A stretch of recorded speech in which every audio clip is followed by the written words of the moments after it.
The important point there is, of course, Milei is attacking socialism. He's come hard out against socialism in all its form. Argentina, if the history of Argentina scares you, well, that is the prospective future for Australia. A resource-rich country that takes its own wealth for granted, and then as it gets further and further into socialist, quasi-socialist, progressive politics, to the point where you need a Milei to come out and go, no, he's got a chainsaw, which he goes around and he's going to dismantle the bureaucracy with. That's where we are going in Australia unless we get Peter Dutton into the lodge at the next election. The socialists are destroying this country as surely as they've destroyed Argentina and as surely as they've been destroying the Netherlands. And this week we had another fantastic win for Conservatives. Finally, you'll remember Geert by C. Wilders, Geert Wilders, Geert, however you want to pronounce it. He's been around forever. In Dutch politics, he's finally won. Let's talk to Ralph Schoellhammer about it. Ralph, always great to see you. We always go to you for what's happening in the Netherlands. This is terrific news. Tell us about it. Oh, well, I mean, Lenin supposedly once said there are decades where nothing happens and then there are weeks where decades happen. And I think this is a little bit what we have experienced over the last couple of weeks. I mean, if you look at the polls in the Netherlands just 4 weeks ago, I mean, it was to be close, but it was not supposed to be a win of Wilders to that extent. I mean, basically 1 in 4 Dutch people voted for the party for freedom, for Wilders' party. That is, for Dutch conditions, basically a landslide, given the fact that pretty much everybody who wants to have a party in the Dutch parliament can have a party in the Dutch parliament. So this is quite the victory. Now, what we have to say, of course, is whether he will pull off becoming prime minister. That's going to be difficult because, as the new Argentinian president correctly pointed out already, the media, the left wing, the cartel between the media, the cultural, the artistic, and the politics, they're going to do everything they can to prevent Wilders from becoming prime minister. So this cultural fights that Milei is talking about is just about to begin. Now, I think the chances for the right to win it are better than they have ever been. But this is not as Churchill once said, this is not the beginning of the end, it's the end of the beginning, and the real fight is starting now. James. Well, so one of the things that I'm fascinated about looking at the results is that younger voters came out in force for Geert Wilders here and his party. One of the things that we're told in Australia repeatedly is that conservatism and the right is a dying ideology and that the young are all on the left. What is it about Wilders and his party that's so attractive, and what have the mainstream doing so wrong to get young voters offside? Well, I think the two things we have to look at. I mean, Wilders did particularly well with young people, and did also particularly well outside the urban areas. So this also applies to young people. They did very well with young people who did not live in the urban areas. For example, in Amsterdam, they got barely they didn't even get 10%, whereas the left coalition got 29%. So this is another divide that's going to happen in Europe as well, and other parts, is the rural-urban divide. So a little bit what you see happening, not just in the Netherlands, is I say, many people make this idiotic comparison, like The Guardian and others, that this is like the 1920s and the 1930s and fascism is going to return. This is all nonsense. Neither Milei nor Wilders, nor Le Pen, nor Meloni, none of them are fascists.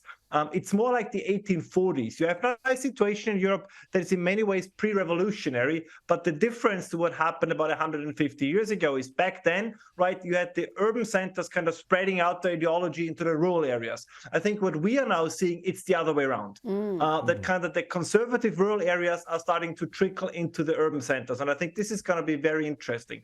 But it's very difficult to say what's going to happen beyond the Netherlands, because, as I said, I do not expect Wilders to become prime minister, but something else is going on. More and more people in Western Europe are losing the shyness they had in the past of voting for right-wing parties. To be also very clear, I think we have to change the conversation around this, because if you look at his program, there are some proposals that he has softened now. But overall, everything that the media calls far-right, pretty much everybody else calls common sense. So we have reached this point now where you have the overlap between, what quote unquote for the establishment is far right, for a growing number of people is common sense. And they start to realize this. And I think this is going to be the shift that's going to happen now, that the boogeyman of far right equals Hitler, therefore you cannot vote for them. This is no longer going to work for the people, right? They're going to say, you told us this for 30 years. Like, for 30 years, You wrecked the entire politics, you wrecked immigration, you wrecked the crime policy, you wrecked everything you could. And the only thing that kept us from voting for somebody else is you pointing the finger and say, yes, but they are like the Nazis. And nobody believes this anymore. And I think that the results in the Netherlands highlight this quite significantly. Well, yeah, when we're seeing it a wave through Europe from Italy to Sweden and Finland and now the Netherlands. Now, he's also said that he's going to walk away from these radical climate policies, that the war against the farmers is going to be over. So what can we expect to see from the Netherlands when it comes to global warming policies, and how is the EU going to react to all this? Well, let me once again refer to the new Argentinian president, because what Milei does, what makes him so special, and which also relates very well to Europe and also to Australia, Milei understands there's a difference between being in office and being in power. So even if Geert Wilders should become prime minister, there is an entire bureaucracy that has been marinated in a left-leaning worldview for decades. So to put it bluntly, he can be happy if he's prime minister, if they would, if he gives them a letter and they bring it to the post office. This is how the situation is. So you basically would have to purge significant parts of the bureaucracy, not just in Amsterdam, but also in Brussels. And this, we saw this, by the way, you guys mentioned it, with Donald Trump. Donald Trump had very ambitious ideas, draining the swamp and all of this, but he basically ran up against the bureaucracy in Washington. The State Department, for large parts, didn't care what he said, and so did other departments. Like, we have all these three-letter agencies from Washington to Brussels to Canberra, right? They pretty much say, we don't care who's prime minister or president under us. So the question is he willing to pick up that fight? Is he willing to say, if I want to see my programs executed, I need to make sure that the people in charge in the bureaucracy are people who are on my side, and that means that he would have to fire a significant number of those people who are currently in office. And whether he has the guts to do this or not, that's going to be the big question. So, Ralph, kind of the big elephant in the room with Geert Wilders is racism, or, you said he's been demonised as being far right and so on. We've seen that. At one point, he wasn't allowed into Australia for some ridiculous reason. But his whole shtick, if you like, is that he believes that the introduction of mass immigration has led to what he calls the monster of radical Islam getting into the Netherlands and other European countries. Is that the driving force, or was it the farmers' strikes against climate that was the decisive thing, or was it both? Yeah, it's a combination of both, and I would argue you could even throw the COVID policies into the mix. But the sense of the people is that they lose control over their country, right? The sense of the people is, again, from Portugal to Poland, if you want, is a sense that those who, the native population, if you want, should be in charge of policies. And this is something that a growing number of people in Western Europe have felt, that this has been slipping away. And this was the case, as you correctly point out. The farmers' issue was never so much the environmental question.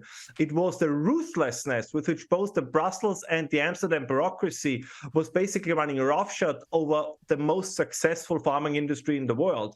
As we talked in great detail, right, the Dutch farmers were always willing to adapt. They were always willing to make improvements regarding the environmental impact. It was the way they were treated. And the same with the migration question. Europeans, Australians, Americans are not against immigration. They have problems with immigration from areas that is culturally not really, where you have very, very different cultures. So nobody in Germany has a problem with an Austrian. Nobody in Australia has a problem with an American. So there's this idea that it's migration per se. No, it's migration from culturally distanced lands. And we see this now all over the West, that this is the major problem. And Wilders has actually always been very precise about this. Now, he talked about banning mosques and banning Islam and so, but he softened this. But we do have to ask the question, also in Sydney, right, not just in Amsterdam, if in certain mosques open hatred against the West, open hatred against the Jews is preached, maybe you should close them down.